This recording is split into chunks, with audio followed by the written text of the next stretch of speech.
Boom! Bam! Pow! Here it is. Can't quite believe it, but yes. Here's my 1982 Ibanez RS824BB with me again. Here in the States. I'm loving it. Such a beautiful bass. And it sounds great, and it plays great, and it's just, I'm really, really excited to have it back here with me. I don't think it's ever, I don't know, maybe it came from the States originally and ended up in Brazil, but I don't know. But it is just, it's gorgeous. I love the finish. I love a lot of things about the finish. We'll talk a little bit more about that later. But yeah, I was just in Brazil. Can't quite believe that I was just there. Doesn't seem possible. 24 hours, less than 24 hours ago, I was having a coqueteo with my lovely love and our dear friend Liz Lemon. And so I want to celebrate getting the bass back and also dedicate this song, Playalong, to my lovely love, who I miss already. But it won't be too much longer, honey. I swear, we'll make it. I've got, you know, the bass and music to keep me from going insane, and you have Baxter. So we both have what we need, I think. But anyway. So yeah, I'm going to do this bass play along. Hopefully the sound will be okay. And it's one of my favorite bass lines, one of my favorite songs, one of my favorite bass players, who plays for one of my favorite musical artists. That's pretty heavy stuff right there. See if you can guess who it is. Ready? Okay, take it away. It's technical, don't laugh. You got it. Guessed it already.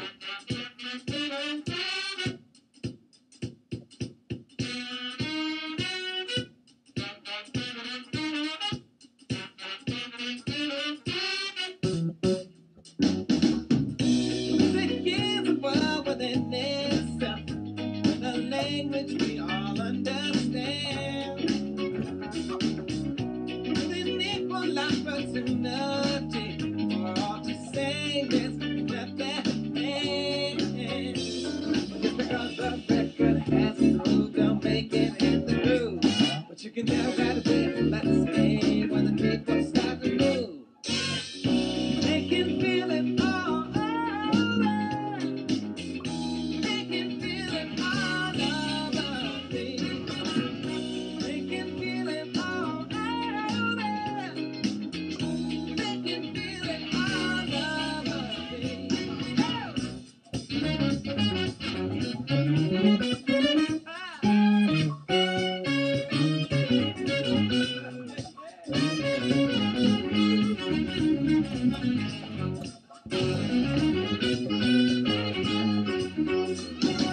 Music knows it isn't always tough. It's one of the things that life just won't win. Give us some of music's pioneers that we're not allowed to forget now. With his mixing Phyllis Saxophone and the king of our circuit, and with a voice like Ella bringing out there's no rhythm and the new. You can feel it all over. You can feel it all over me. You can feel it all over. You can feel it all over me. You can feel it all over.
That's Nate Watts at the end of that clip, actually. I know one funny thing. He's a bass player. He's funny. He actually is funny. He's an adorable, giant hunk of funk, that dude.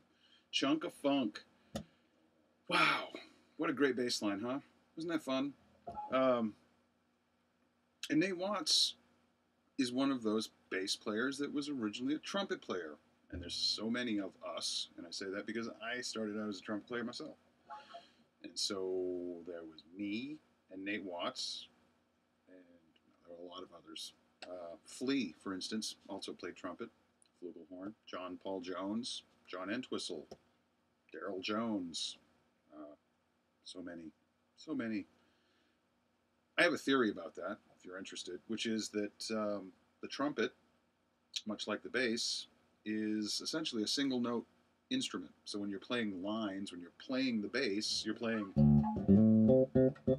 you can,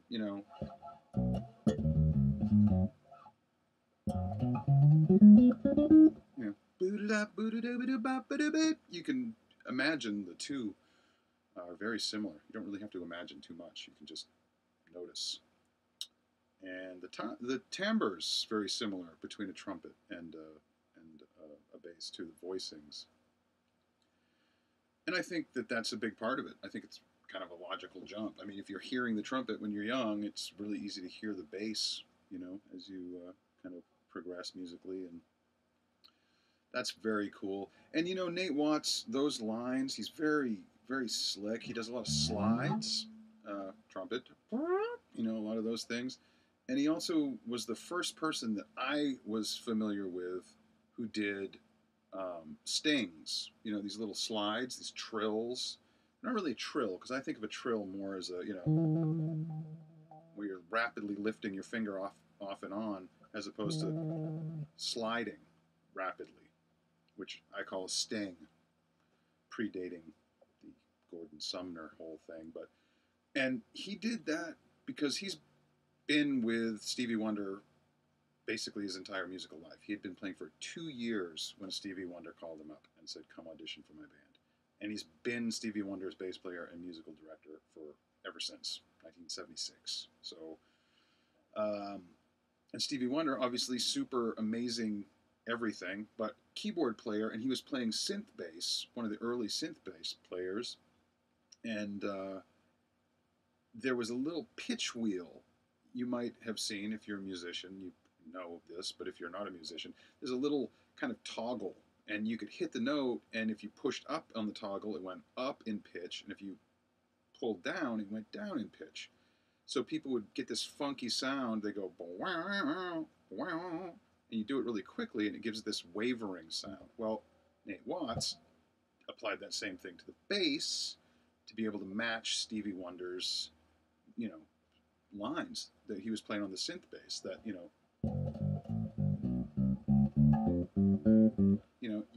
that was synth and bass, and then there'd be these little things in there. He'd be like, love it. Total influence on me. I do that all the time. I probably do that too much. Do I do too much of that?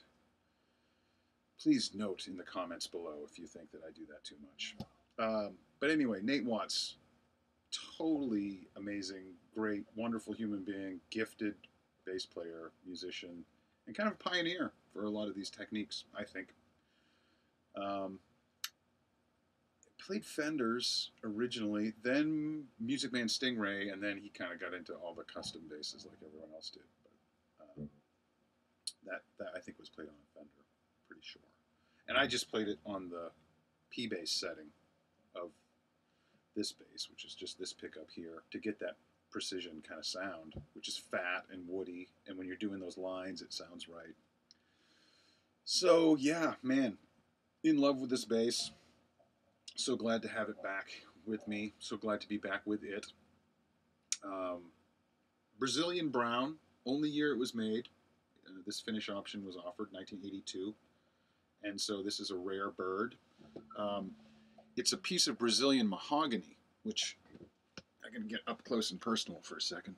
I hope you don't mind that I'm this close to your space. But you see the lighter color of the wood, is the mahogany showing through, and then the fudge ripple looking stuff is this semi-opaque finish that they put over it in a swirl. So it's kind of fudge ripple, mocha chocolata yaya, also, I believe is what it's known as to some, me.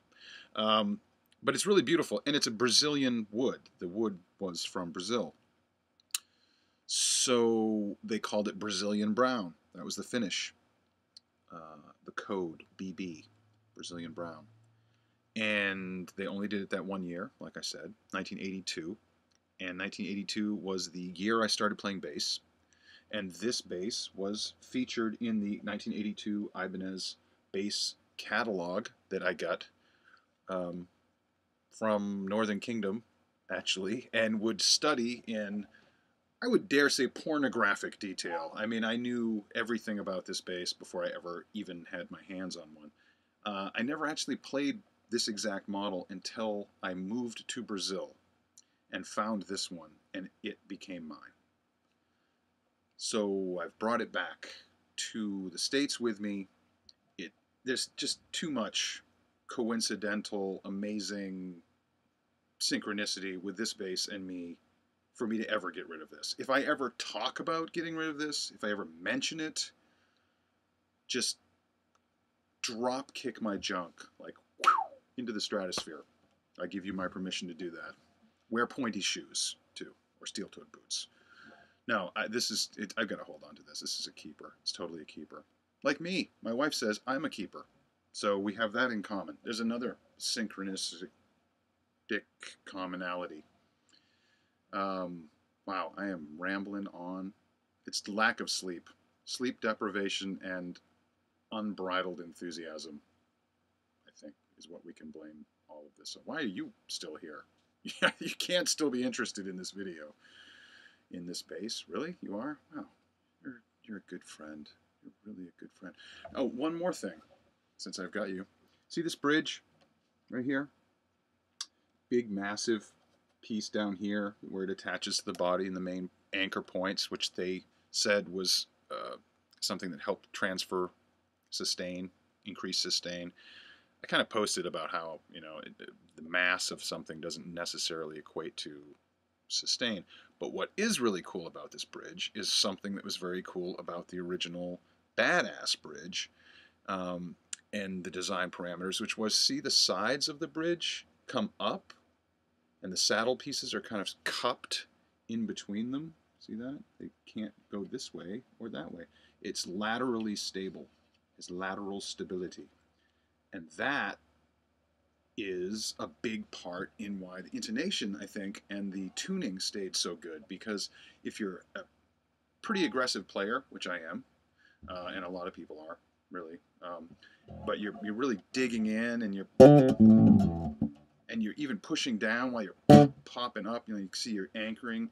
You can move these around. These will move all around on a Fender, and that was one of the reasons why the stock bridges weren't really that great.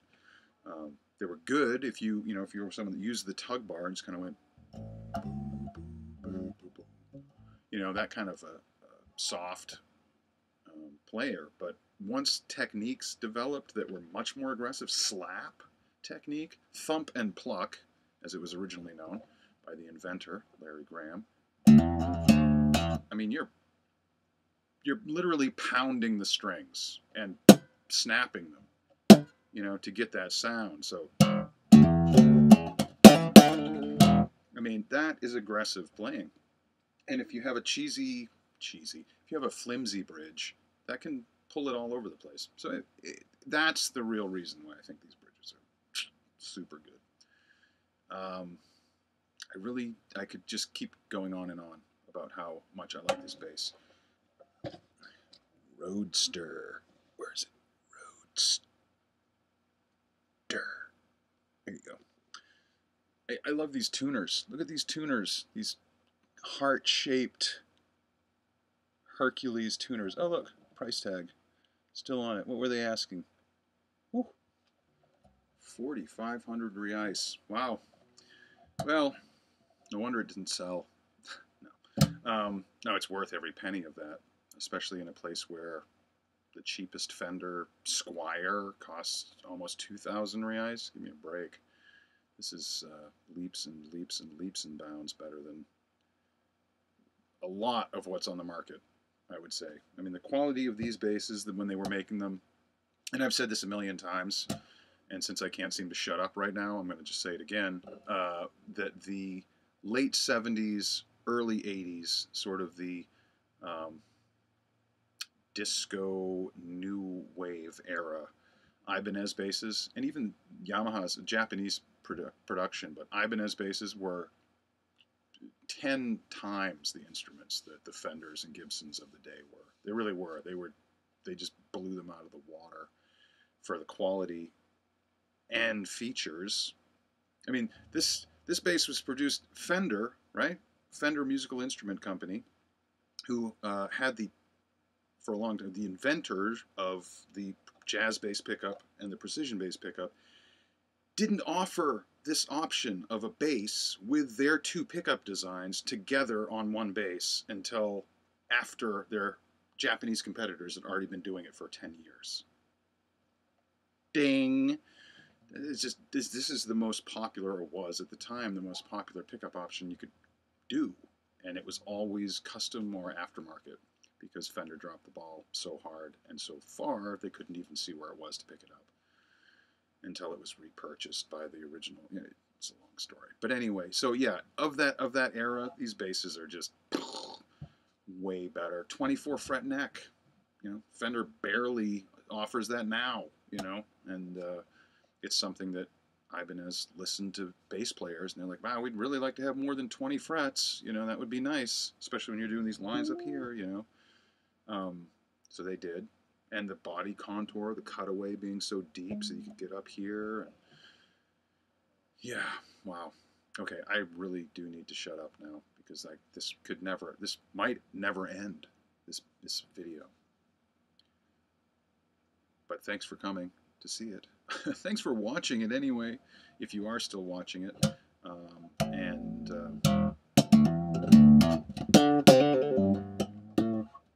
it sounds so good. I love it. And I love you. Ciao, amor, and friends. We'll see you again in the next installment of Boredom Dictates Make Video.